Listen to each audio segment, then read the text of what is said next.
Today is Saturday, November 24th. I mean 25th, sorry. And I want you to check out this hot mess. Yesterday, the temperature got up to around 34 degrees. Today, it's up to 40 degrees. It's been raining, and the snow has melted a lot of it anyway. And the lake that did have a sheet of ice on it, now only has some ice floating around on top of it. So the lake is literally free right now. Sorry for the snorting. You know how it is with allergies. So anyway, I thought I would show you this mess. It's all slushy and wet. It's raining, which is very bad for the ice cap. And, well, it's bad for everything because, you know, we live in the Arctic. We're supposed to be getting snow, not rain. And it's not supposed to be so warm. But it is. So, it's very interesting. So, what do you got? Post in the comment section what you think about this. You know, a lot of people are understanding global warming, and they feel the same as I do about it. But there are other people who have their head stuck in the dirt, or they don't care, to try to do something to help our planet be better. You know, we should care about this because what goes on here in the north affects everywhere. So, I'm sure that some of you have already seen some of the videos I posted from the other day where we had tons of snow. And now all of that is melting really quickly. And I have another video going live. Whatever. It's going to come online next week. And it will also show all the snowfall we've had. And then I've gone live here to show you guys that it's all melting before our eyes again. And this is something that we've been dealing with for the last 3 or 4 years, where temperatures have been staying up above freezing when it shouldn't be. I'm not complaining that it's warmer, but I am also very sad because that means that the ice cap is going to suffer again this winter with not having a blanket of snow on it to protect it from the spring and summer months. And when it gets water sitting on top of it and the sun shines, the sun helps warm the water, and then the water flows and melts the ice cap. So all of these things have, for every action, there is a reaction to it. So I thought I would share this today because this is what's been going on, and this is the first time I'm actually dedicating a video to it while it's going on. So hi Glenda, hi Catherine, hi Irish Cell Lady, hi to anyone else who's come in. Is it raining in Florida by any chance? This reminds me of Florida weather. It's so fickle here now. It used to be you knew by November there would be a nice big thick pack of snow, and you know, it would be cold like it should be and everything, but now it's just, it does remind me of Florida, North Florida, where I lived. I lived in Lake City, so you would have minus, you know, below freezing temperatures like 18 degrees Fahrenheit in February, and then the next day it'd be 85 degrees. So this does definitely remind me a lot of it. I would go for a walk, but it's too dangerous. I don't really want to find myself laying on the pavement because I hit some ice I couldn't see. It's melting up underneath the snow. Alright. So, this is the first time I'm using my cell phone to go live. So, you know, there's that. Hi, Chloe. Let me see if I can get up here where I can maybe get a closer look at that lake, because the lake looks like glass in parts of it right now, despite the rain. It's like you can see right over there, there's, yeah.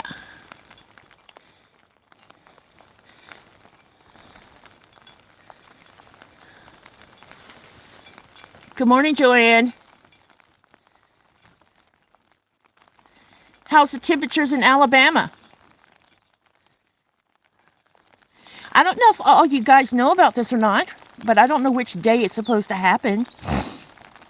But the polar vortex, which steers all of the cold in the North Pole, is breaking apart, and it's going to shove the jet stream way down into the middle of the United States, dropping temperatures along with dumping lots of snow.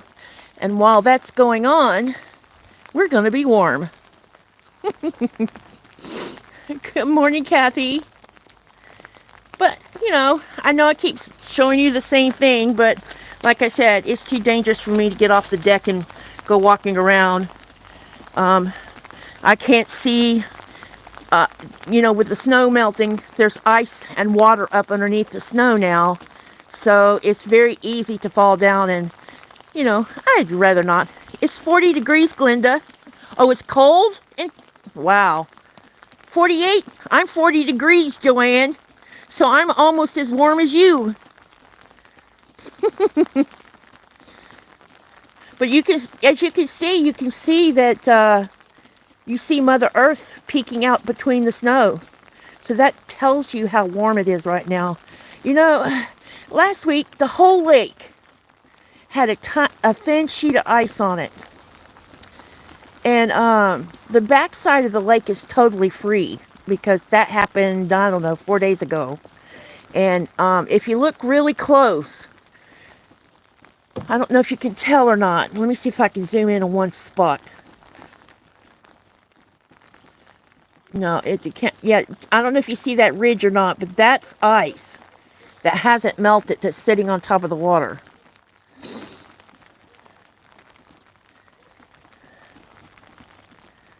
"36 degrees where Kathy's at." Yeah, see? I'm warmer than you, Kathy. And I live in the Arctic.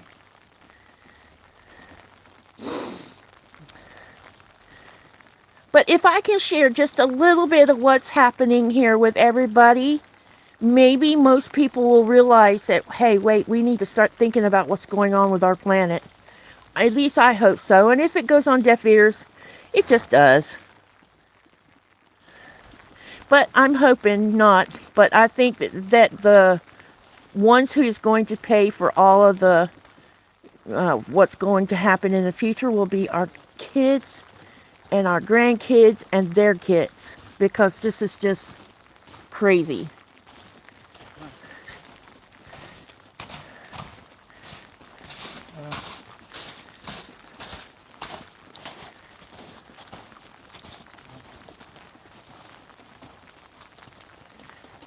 I know, isn't it, Kathy? I agree with you. It's just strange. A lot of times I can tell that it's warm outside just without even having to walk outside, because my house feels like a sauna right now, because I've turned the thermostat up a little in our house, because usually we're getting wind from the north, and it's called a foehn wind, or what the Inuits call it, the snow eater. And it'll last for days. It's gale force winds. It's like being hit by a Cat 1 or Cat 2 hurricane. And while this is going on for days, it drops the temperature down to like minus 50 degrees Celsius. So it's crazy how cold it drops it. But we haven't been having that wind much. We've been getting all the wind that, like what destroyed the window in my sewing room. That was wind from the south. And it was just as violent as if we were getting a foehn wind. Hi, Sean. Hi, Pat. Hey, Sean, it's 40 degrees here. You can see how the snow is melting. But yeah, it's disturbing. It's kind of scary, you know, because I know that, you know, the more ice we lose here, the more sea levels are going to rise. And this past year, I forget how many metric tons of ice we lost off the ice cap, but it was a lot. And the northern part of the ice cap, which is further north, it's been melting even faster. Oh, I was converting for minus 50 degrees Celsius. Oh. Wait, what? Oh, okay. Minus 20. Yeah, okay, yep.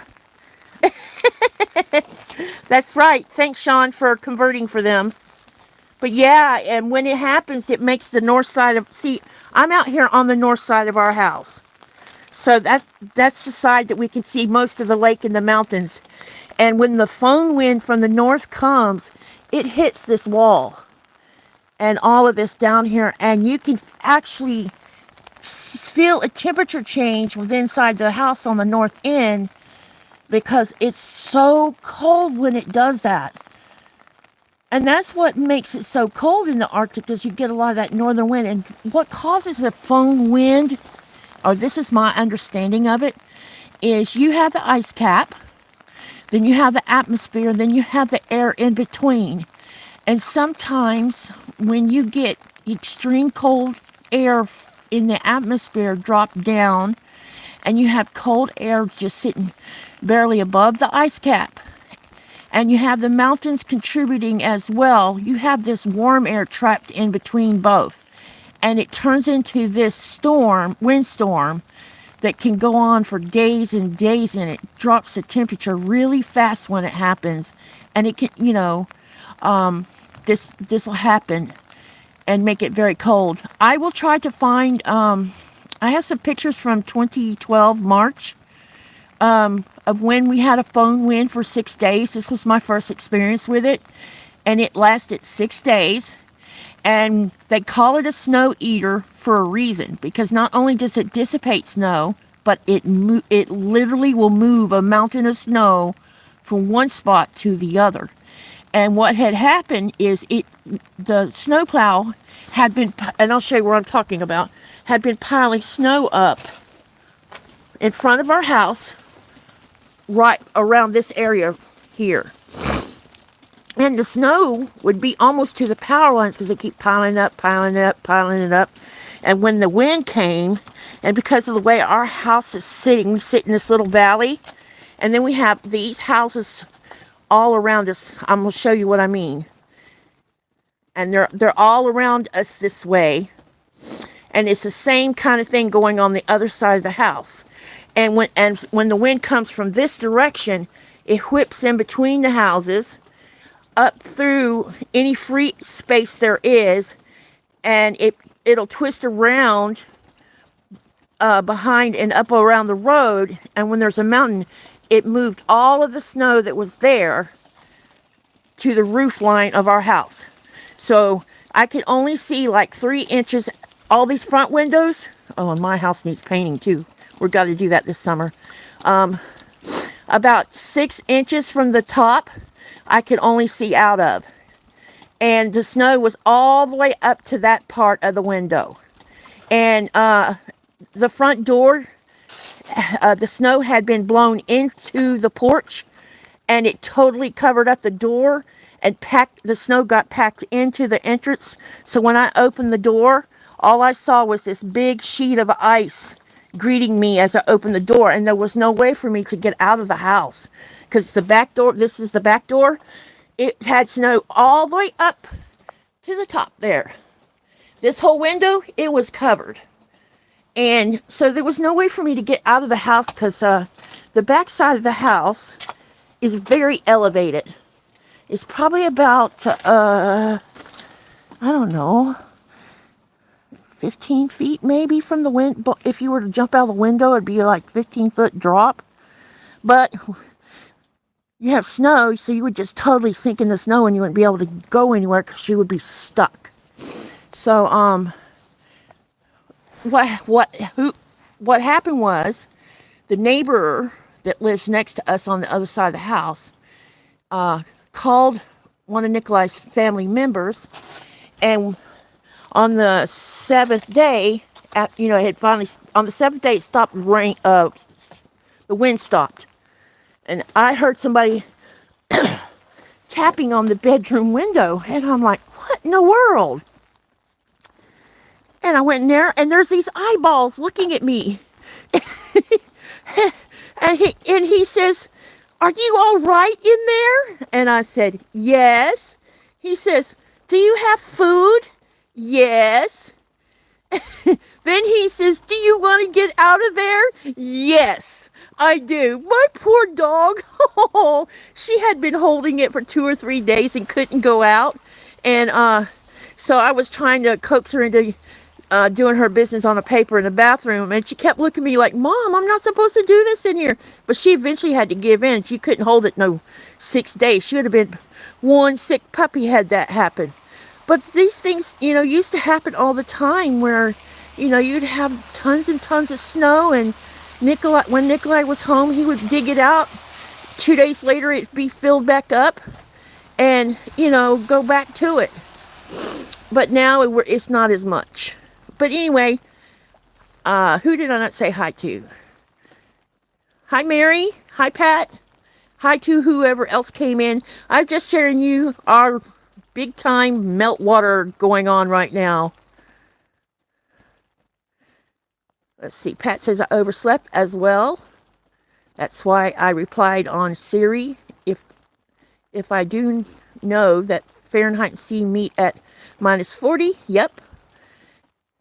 Right now, I'm at plus 40 degrees Fahrenheit. I